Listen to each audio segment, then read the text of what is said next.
not all alone, unhappy. This wide and universal theater presents more woeful pageants than the scene wherein we play. All the world's a stage, and all the men and women merely players. They have their exits and their entrances, and one in their time plays many parts. His acts being 7 ages at first. The infant, mewling and puking in the nurse's arms. And then the whining student with her satchel and shining morning face, creeping like snail unwillingly to school.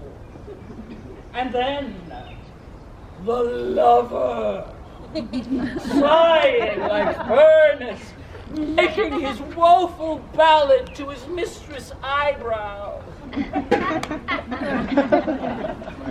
And then the worker, sudden and quick and quarrel, full of strange oaths, seeking the bubble reputation even in the boss's mouth. And then the supervisor, with fair round belly, with good neat lines, with eyes severe, full of wise sayings and new arguments, and so he plays his part. The next scene shifts. With spectacles on nose, her big voice turning again to childish treble pipes and whistles in her sound. Last scene of all that ends this strange, eventful her story is second childishness and mere oblivion, sans teeth, sans eyes, sans taste, sans everything.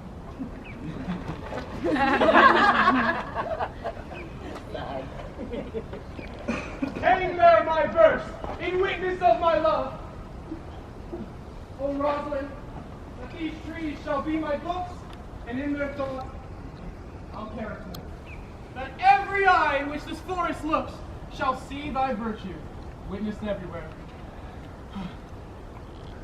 And you can tell everybody that this is your song. It may be quite simple, but now that it's done, I hope you don't mind. I hope you don't mind. I put down in words how wonderful life is. Now you're in the world. Run, run, Orlando. Hang on every tree. The dear, the proud, unexpressive sheep.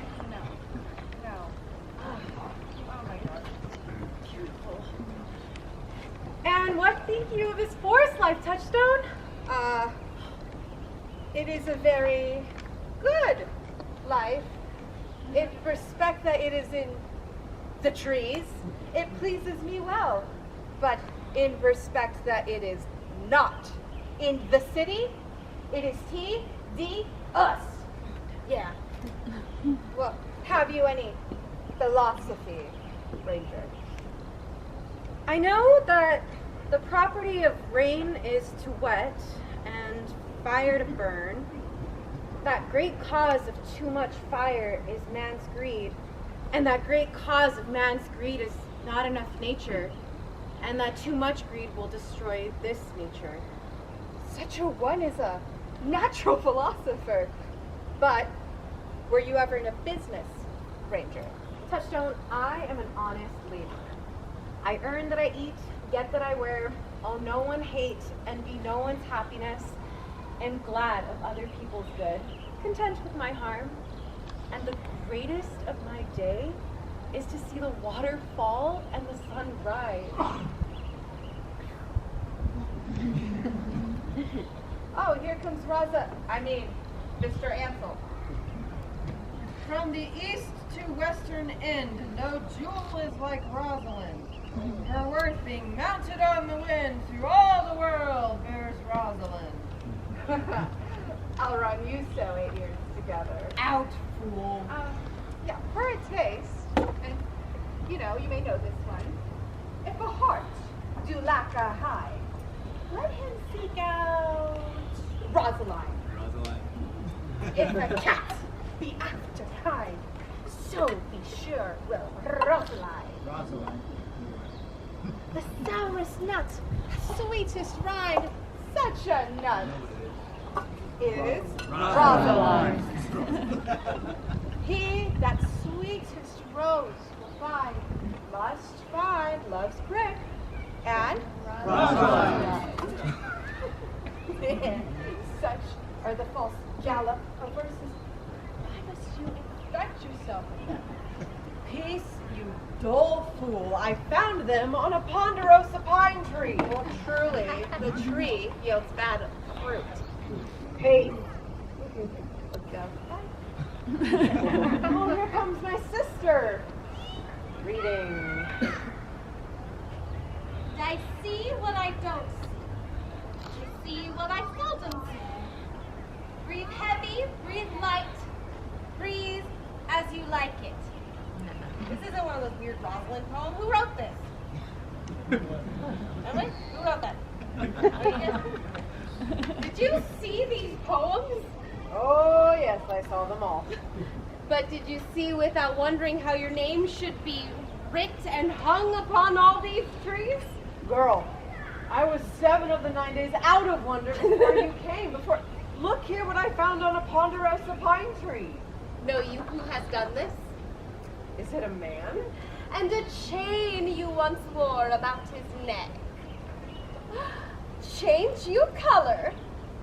Nay, who is it? Oh, Lord. Nay, but tell me who it is.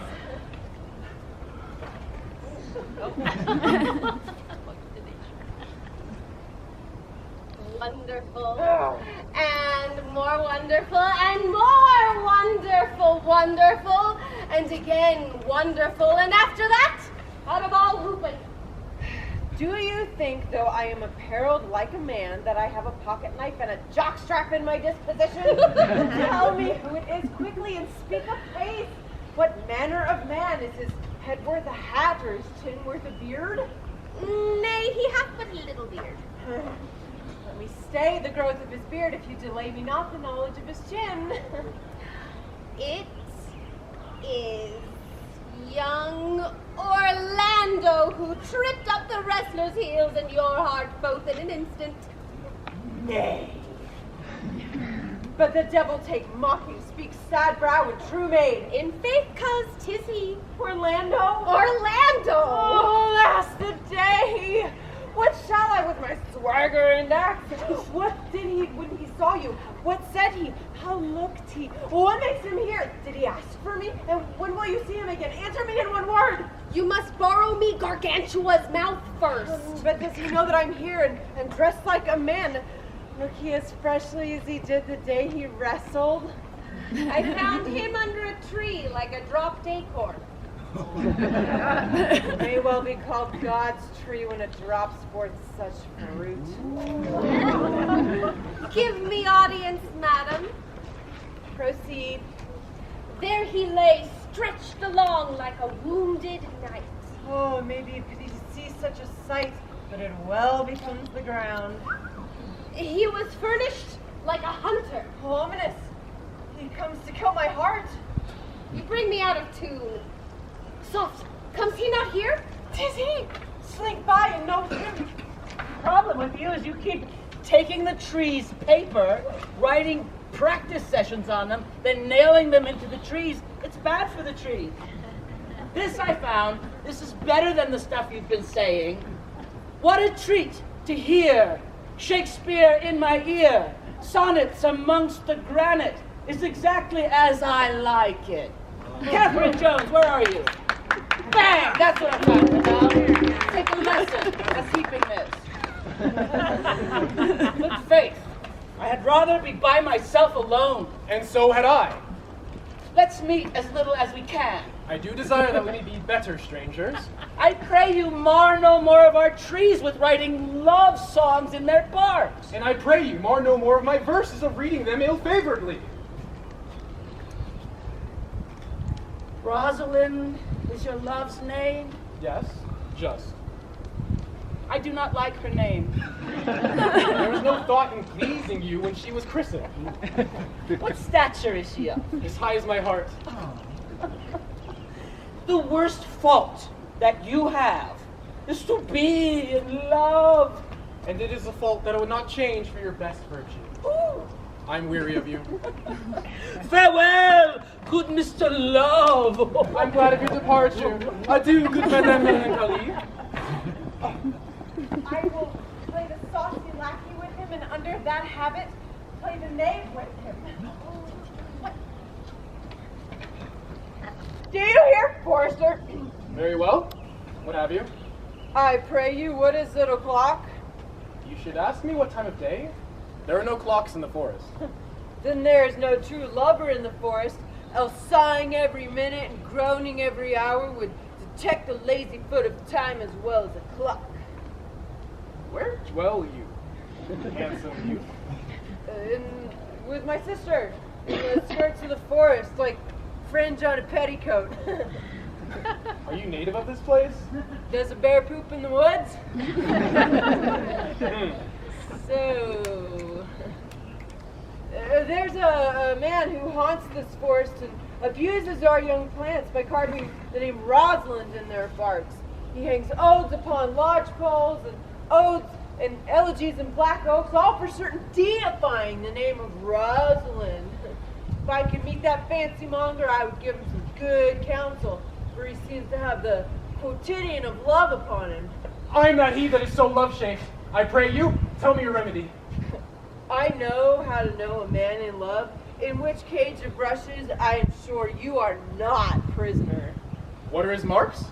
A lean cheek, which you have not, dark and sunken eyes, which you have not, a beard, neglected, which you have not. You are no such man. Good youth, I wish I could make you believe I love. Make me believe it? You may as well soon make her that you love believe it, which I warrant she is apter to do than confess she does. But in all truth, are you he that hangs the verses on the trees where Rosalind is so admired? I swear to you, by the fair hand of Rosalind, I am that he, that unfortunate he. But are you so much in love as your rhymes speak? Neither rhymes nor reason can express how much. Love is merely a madness. I profess curing it by counsel. Do you ever cure any so? Yes, one, and in this manner. He was to imagine me his love, and I set him every day to woo me, at which time it would be changeable, liking and longing. Now like him, now loathe him, now weep for him, then spit at him. So that I drove my suitor from his mad humor of love. And thus, I cured him. I would not be cured so, youth. I would cure you, if you would but call me Rosalind and come every day to my cabin and woo me. Now, by the faith of my love, I will. Tell me, where is it? Go with me to it and I'll show it you, and by the way, you can tell me where in the forest you live. Will you go? With all my heart, good youth. Nay, you must call me Rosalind. I like big trees, and I cannot lie. You other pine cones can't deny. One band, two band, 100 band playing in Yosemite yard, as you like it. Why are all these poems with as you like it? Huh? The rocks and trees of Yosemite are definitely a gnarly sight to see. Its beauty and splendor pierced my heart like a bullseye hit by a flying dart. A genuine love for Yosemite is sprouted. Who knew my path would be this sprouted? Oh, truly I wish the gods had made you poetical. Well, be that as it may, I will marry you. And to that end, I have been with Reverend Olmsted Martex, the preacher of the next village, and he has promised to meet us here in this place of the forest and to couple us. Well, the gods give us joy. Look, there he is right there. Reverend Olmsted Martex, you are very well met. Now, will you dispatch us here under this tree, or shall we follow you to the chapel? Yes, dispatch us. Come on. Please not away about standing crazy. Please, yeah. Okay. Is there none here to Please sign the project. paper? Is there none here to sign the paper? Truly, it must be signed or the marriage is not lawful. Lawful? Awful? I know I don't look my best today, man, but come on. It's not his fault. It must be a typo. It must be signed or the marriage is not awful. Did you ever notice how in Shakespeare the characters' names tell you something about them? Like Jake's means toilet. Touchstone And means Martext means you ruined it. But it's not your fault. It's a typo. It's lawful. You can't make a beautiful marriage that's lawful into something awful. But we do celebrate you. Well done.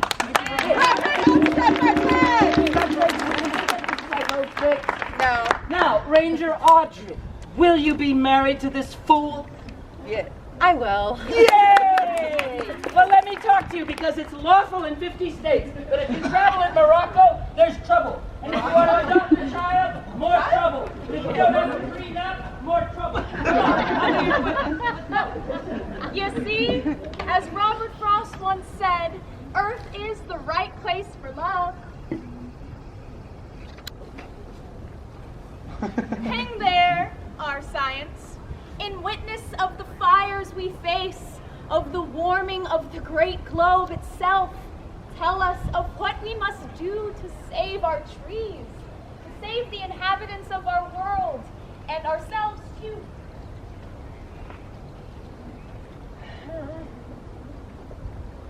Never speak to me. I will weep.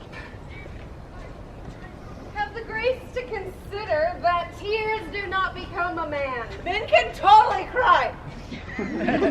Also, have I not cause to weep? As good a cause as one could want, therefore weep.